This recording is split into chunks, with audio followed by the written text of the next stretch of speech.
je vais vous demander tout simplement de replonger dans votre jeunesse. Le jeu devine-tête, cueille une banane, vous vous souvenez, on avait tous une carte sur le front et il fallait, avec des questions, essayer de trouver si on avait une tasse, si on avait un ours qui était représenté. Et donc c'était un jeu de déduction. ABBA est revenu avec ce même principe de jeu, mais pour une tranche d'âge un peu plus jeune, de manière vraiment très intéressante et je vous le conseille. Nous, aujourd'hui, on va s'adresser à un public plutôt de l'enseignement primaire, voire de l'enseignement secondaire. Et donc, il y a des versions adaptées, évidemment, pour ces élèves-là.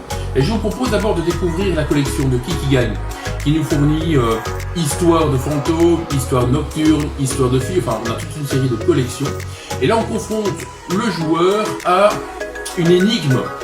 Et donc, on a un maître du jeu qui va lire l'énigme et lui seul connaît ce qui s'est passé.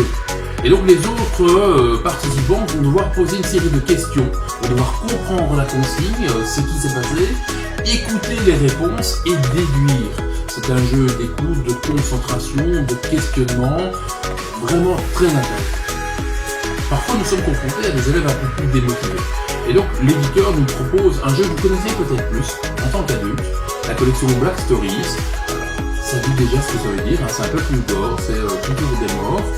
Parfois, nos élèves ont besoin de ça pour commencer dans une démarche pédagogique. Et donc, je vous le conseille aussi.